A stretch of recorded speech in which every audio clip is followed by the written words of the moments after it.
Vamos a decir entonces que, pues, bueno, cannabis es una planta como tal que tiene múltiples usos y como nos hemos dado cuenta recientemente en todo este boom comercial industrial del cannabis, pues digamos que las limitaciones están en la imaginación. Realmente la planta nos va a brindar estos tres frentes de uso derivados de sus tallos, de sus hojas, de sus semillas, y vamos a tener toda una parte de biorefinería, otra parte de recreativo, otra parte de nuevos materiales industriales, etc. Entonces vemos que tenemos una planta de múltiples usos y múltiples características importantes. Pues ya las hemos aquí, digamos, también diseccionado en esa pues, clasificación un poco rudimentaria, pero que trata de abarcar todas las características de cannabis. Y básicamente eso nos da a entender que debemos optimizar cada uno de los usos que tiene la planta, optimizar cada una de las características que tiene la planta. Siguiente, por favor. Entonces, en el contexto internacional nos damos cuenta que la planta tiene una alta variación intravarietal y pues que hay una falta de homogeneidad, básicamente, o falta de estabilidad en los caracteres a esto adicional, y que muchos de los, digamos, nombres de genotipos o nombres de variedades no coinciden sus características reales con lo que, digamos, se refleja en las fichas técnicas de la variedad o en la ficha comercial de la variedad, que es la que finalmente vende el coleccionista de semillas o vende, pues, digamos, pues, si la tienda licenciada realmente. Entonces, esta falta de concordancia entre una cosa y otra lleva a que, pues, realmente haya como una falta de consistencia a través del mercado del cannabis. Y en el contexto nacional, pues vamos a recordar nosotros esa época de lo que fue el periodo para poder hacer la fuente semillera, en la cual pues uno tenía hasta, creo que el 31 de diciembre del año 2018, para poder registrar su fuente semillera. Entonces, básicamente lo que hizo generó fue como una presión sobre los productores para que pudieran ingresar todo el material pues antes de esa fecha límite, ¿no? Y pues sabemos que no habían como unas nociones de cómo ingresar cannabis a Colombia desde un punto de vista fitosanitario. Y pues en ese momento lo que se optó fue por traer semillitas aquí en la maleta, traer semillitas en los calcetines, en la maleta de viaje, etc. Y eso fue lo que ingresó, ¿no? Y pues obviamente todo lo que se había utilizado antes para el consumo recreativo del narcotráfico. Entonces vemos que sumado a esto tenemos la poca estabilidad fenotípica, o dicho de otra manera, una amplia plasticidad fenotípica de la planta. Lo cual pues lo han tratado de abordar los cultivadores en Colombia por medio de la propagación asexual. Tanto es así que hoy en día el 70% de las variedades registradas en el Registro Nacional de Cultivares Comerciales del ICA están propagadas por vía asexual. Entonces eso nos da a entender a nosotros que es necesario ganar conocimiento acerca del pool genético de cannabis que es comercializado en Colombia, pues para digamos solidificar o hacer más consistentes esas bases de lo que va a ser la industria del cannabis. Siguiente.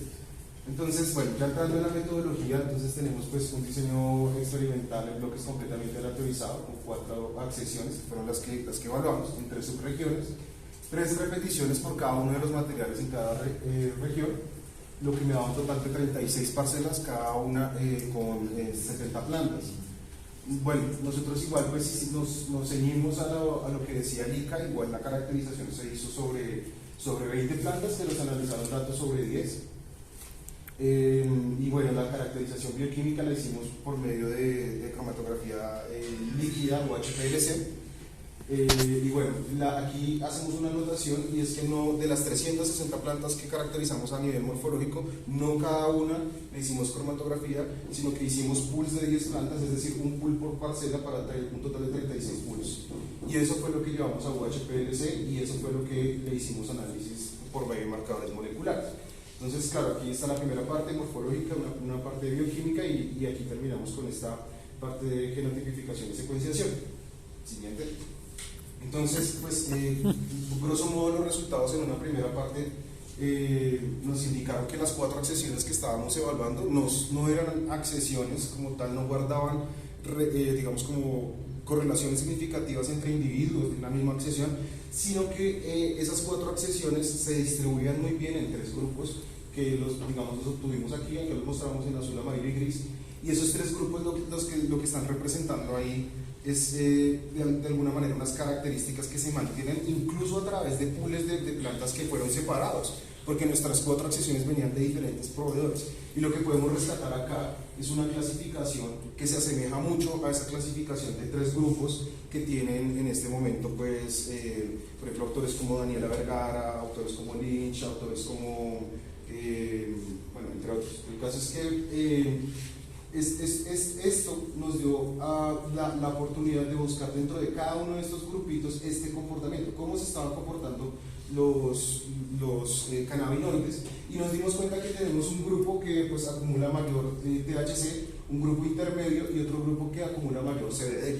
Y cuando vamos a mirar de nuevo la literatura, pues vemos que hay múltiples reportes, sobre todo a nivel genómico, no solo de marcadores moleculares de una sola región del genoma, de un solo gen, sino de todo el genoma, que llegan a conclusiones muy similares a esta. Digamos que con los datos que obtuvimos de marcadores moleculares, que fueron las secuencias codificantes de los genes de THC y CBD, THC sintasa y CBD sintasa respectivamente, pues fuimos a mirar cómo eran los genes, o sea, qué tenían que los hacía diferentes entre sí, que los hacían únicos, y qué podrían diferencias haber entre entre una planta que acumula mucho THC, una intermedia y una que acumula poco, qué diferencias hay a nivel genético. Entonces, nos dimos cuenta aquí que en un artículo recientemente publicado por Cassini, creo que es el 2019, él muestra que hay unas posiciones polimórficas. Entonces, en esta tabla, por ejemplo, si alcanzan a ver, aquí lo que tenemos son puntos, posiciones, aquí, bueno, desde la 300 hasta la 1200, y lo que estamos viendo ahí son unos, digamos, posiciones polimórficas altamente correlacionadas con el contenido de cannabinoides. ¿Qué me quiere decir eso? Que si yo, digamos, interpreto este código de SNPs y encuentro SNPs que siempre que está ese SNP la planta es psicoactiva, entonces yo puedo tener una herramienta predictiva. Y lo hicimos también con CBD. En el caso de THC encontramos 11 SNPs y en el caso de CBD encontramos 35 SNPs. Y pues los datos de esto nos sirvieron para elaborar una filogenia, que es la que vemos aquí. Claramente hay 3 clados, uno verde, uno amarillo y uno morado. O sea, esta información de los 3 clados se está replicando a través de toda la información. Y es concordante con lo que dicen otros autores. Entonces ahí nos metemos también un poco por el lado taxonómico, como con la evidencia que tenemos, a respaldar la idea de 3 grupos, que en este caso serían el grupo de hemp, que es este verde, el grupo de marihuana psicoactiva y un grupo, podríamos llamar esto como intermedio, y un grupo que solo acumularía THC. Entonces, bueno, digamos que estos son los resultados a estos, digamos, niveles, a cada uno de estos análisis siguientes. Y pues aquí es como para confirmar este tipo de gráficos, nos confirma que cada uno de estos colores representa las accesiones que teníamos. Si esas accesiones hubieran guardado una identidad entre ellas, pasarían como un bloque de un solo color de un estrato a otro. Cada estrato es estrato morfológico, estrato de cannabinoides y genotipo.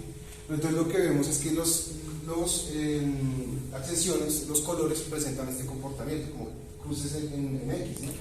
Y digamos, miren esto. Entonces, aquí lo que nos permite ver es definitivamente derribar esa idea de que esos materiales son estables, de hecho, de que son algún tipo de material avanzado desde un punto de vista de fitomejoramiento, y lo que vemos es que realmente son pues, materiales muy básicos, de poca selección, baja presión de selección, y que expresan características o que tienen estados representativos de todas las características y en todos los genotipos. Siguiente.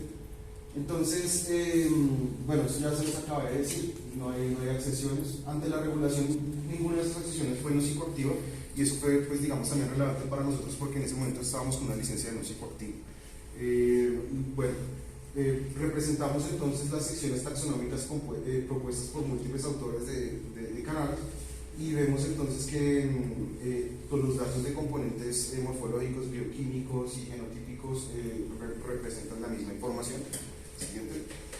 Y bueno, desarrollamos entonces, según esa información, este servicio de marcadores moleculares basado entonces en los marcadores que utilizamos para genotipificar los genes de THCAs y CBDAs. Entonces la intención es que, de hecho creo que tengo algunos volantes por acá, se los voy a pasar. Entonces la intención es que ustedes nos mandan su muestra y nosotros pues nos encargamos de hacer la secuenciación, la genotipificación y les damos como la idea, si quieren pueden pasar son poquitos, ¿no?